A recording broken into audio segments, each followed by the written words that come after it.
Hello, I'm Kamal Santamaria. This is Counting the Cost on Al Jazeera, our weekly look at the world of business and finance. This week, Hungary, the toxic sludge, the responsibility for it. It's been all over the headlines. But what lies beneath, economically speaking? We explore a still struggling corner of the European Union. Also, what went on in Vegas used to stay there, but now even the people of Nevada are finding it hard to stick around as unemployment soars. And this better just be the smartest smartphone in the world, with a price tag approaching $30,000. We hear from the boss of Vertu. But let's kick off this week in Hungary. You've seen the extraordinary pictures, the entire villages overrun with toxic red sludge after a dam at an aluminium plant was breached. You may have also heard the varying accounts of who's to blame. The Prime Minister's repeatedly said human negligence, but the plant's managing director was released from custody without charge. But in addition to issues of corporate responsibility, it got us to thinking about Hungary as a whole, a country which has been perhaps a bit underreported when it comes to the financial crisis, certainly compared with Greece, for example. But Hungary's woes are no less serious. We'll look at that in depth in a moment. First, though, some human stories, the effect on the people as Hungary counts the cost of the toxic sludge. Broadcasting the latest information to the victims of Hungary's toxic spill. Volunteers have set up this temporary radio station to help bring the community together.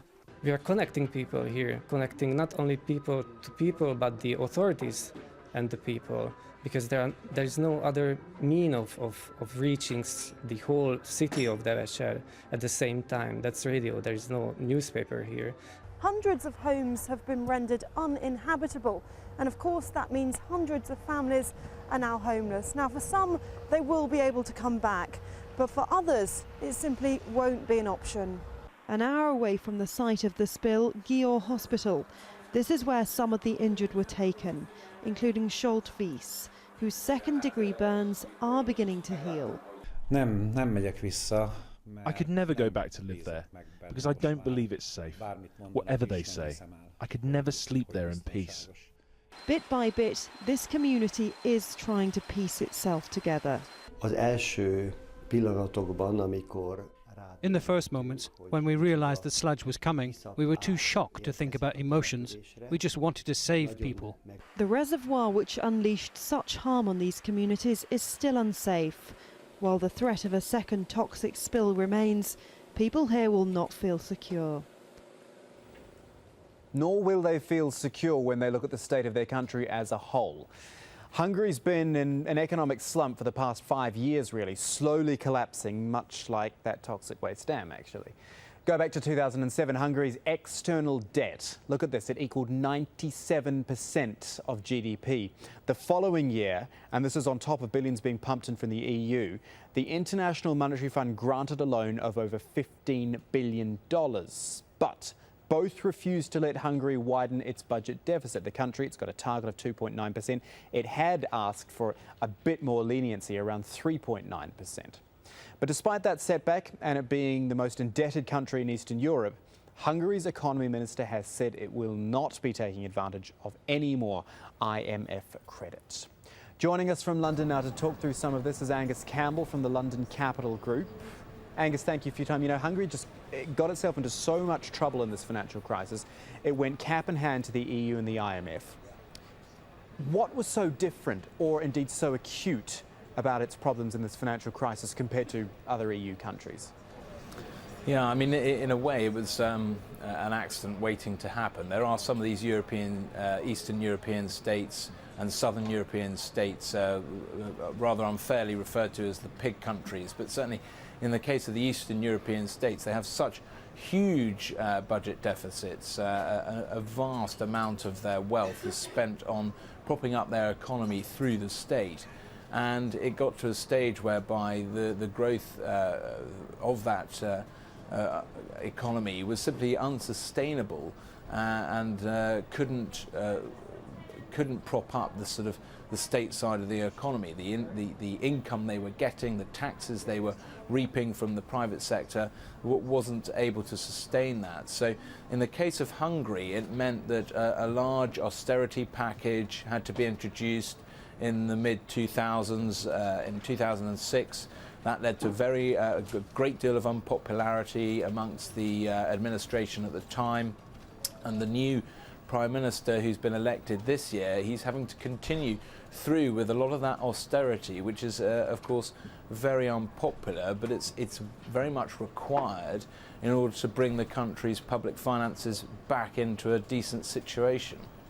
Am I oversimplifying then to say that it's almost another Greece? You know, got themselves into all sorts of trouble, then had to go big on the austerity measures, very, very unpopular, but still telling everyone, yes, we can hit our debt target of 3%. It's all sounding very, very familiar.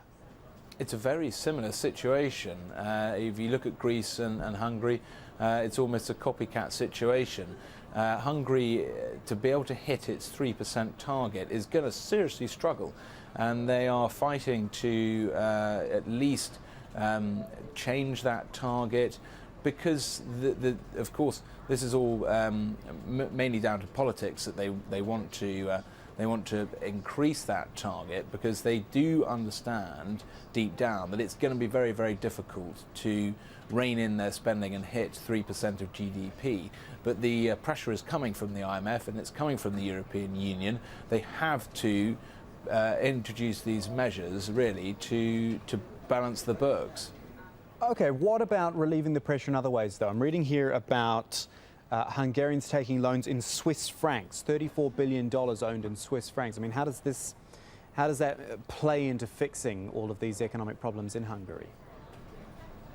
Well, it's not ideal, and the problem, again, another issue that Hungary has is that a large proportion of its banking is foreign owned. So if they're struggling, if their people want home loans and they want loans to buy things, and they want to stimulate the consumer, that money is going to come from outside of Hungary itself, and it's going to come in the form of different denominations of currency. So the problem, of course, is that the vast population has been taking loans, as you say, in Swiss francs, and the Swiss franc has appreciated hugely against the Hungarian currency. So the population is getting a bit of a double hit. On a topical note, Angus, we should probably talk about red sludge, or toxic sludge as it is. The aluminium company at the centre of it all, MAL, seemingly not complying with EU rules. Has the EU perhaps been a bit lax in policing some of the Eastern Bloc countries as they've come into the Union? Very possibly. The new European members, the Eastern European countries, recently joined the EU in the last few years. There are obviously some oversights, and it's again leads to this slight issue with a double-tier Europe. A European Union that has a set of very rich member states and also some very poor member states, and the very poor member states possibly get away with lax rules, and that certainly seems to be the case with MAL. So definitely these rules have to be looked at, and of course, unfortunately, what happens with new rules means more cost, further regulation, and that could be to the detriment of the Eastern European countries. But of course, the benefit will be that we may not see such a catastrophe again. Angus Campbell, they're talking Hungary with us on Counting the Cost. Angus, thank you for that. Let's move to the United States now, the first of two stories we're bringing you from there this week. The first of them goes back to one of the core issues of the financial crisis, housing. 1 in every 4 homes sold in the third quarter in the US this year was a foreclosure property. And now officials are looking into allegations that mortgage lenders actually acted illegally when they foreclosed on hundreds of thousands of homeowners. Scott Heidler with more now from New York. Dark clouds loom over what appears to be a recovering U.S. housing market. Led by officials from all 50 states, a probe was launched on Wednesday into possible fraud by the banks handling the over 9 million U.S. home mortgages, either facing foreclosure or those already through the process. The whole idea of the investigation and the dialogue, which continues with the companies, is to not have lawsuits, so that we come to a resolution that's good for homeowners and fair to the lenders, and as a result, good for the public interest. The multi-state probe will first investigate whether the employees of involved companies practiced robo-signing, where foreclosures are automatically signed off on without agents ever properly reviewing the details of each case. The robo-signing is the key issue, the issue that really sort of triggered this investigation. Financial justice advocates question some practices used to solicit home loans, as in some areas, foreclosure patterns run along ethnic lines. This is the Bedford-Stuyvesant section of Brooklyn. It has one of the highest foreclosure rates in New York City. That's because of the predatory marketing of mortgages and refinancing to the ethnic minority groups here. The banks would draw red lines around these communities. The Neighborhood Economic Development Advocacy Project in New York City has researched foreclosure patterns in the city. The dark clusters on these maps indicate foreclosures. They are heavily weighted to the Black and Hispanic neighborhoods. They see the investigation as an opportunity to fix a broken system.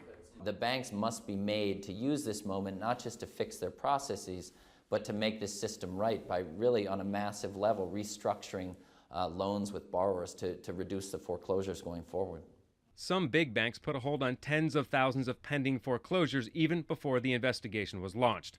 The banks could be in hot water if the investigation uncovers criminal acts or that top executives were aware of the robo-signing. And when we return on Counting the Cost, more from the United States. They're down on their luck in Sin City as one of the gambling and tourist capitals of America feels the pinch of unemployment. While in another desert thousands of kilometres away, things are coming up green under the scorching sun. That and much more in just a moment.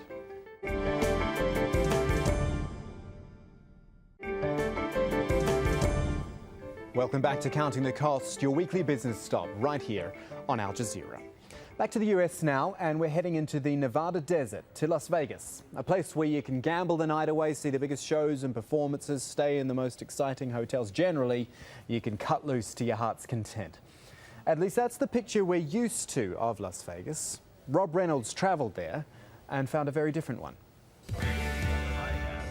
The bright lights still glimmer, beckoning tourists to gamble their money away. Right, here we go, ready, 1, 2, 3, last time, good job. But Las Vegas is no longer the sexy, high-rolling boomtown it once was. Limo driver Johnny Chavez used to make good money ferrying tourists around town. This year, he's barely scraping by. Basically, in my opinion, it's just people are afraid to let go of their dollar right now, and I can't blame them.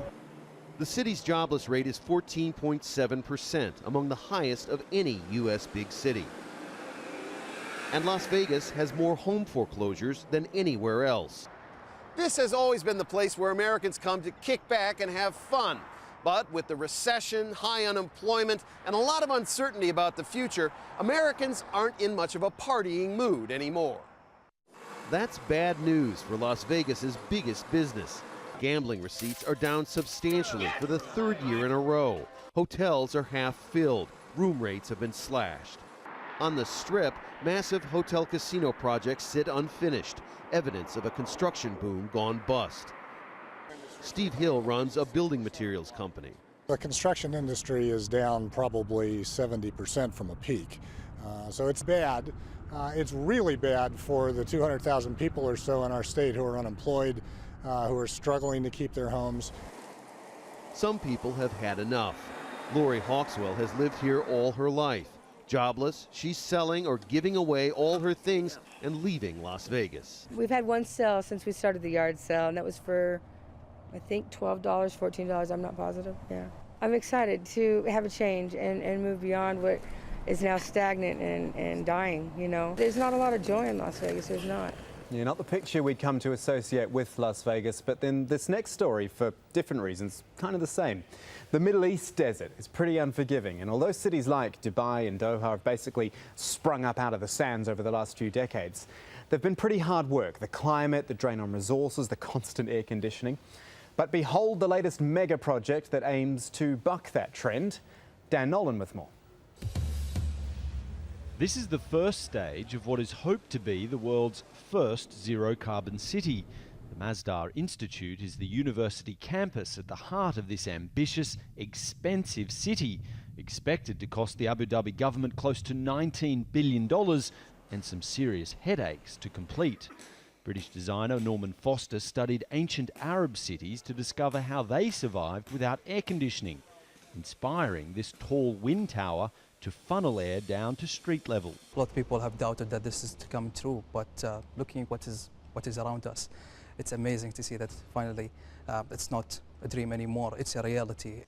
Solar panels covering the Institute's roof provide 1 megawatt of electricity, half its total requirements according to Masdar, with the rest coming from a solar farm nearby.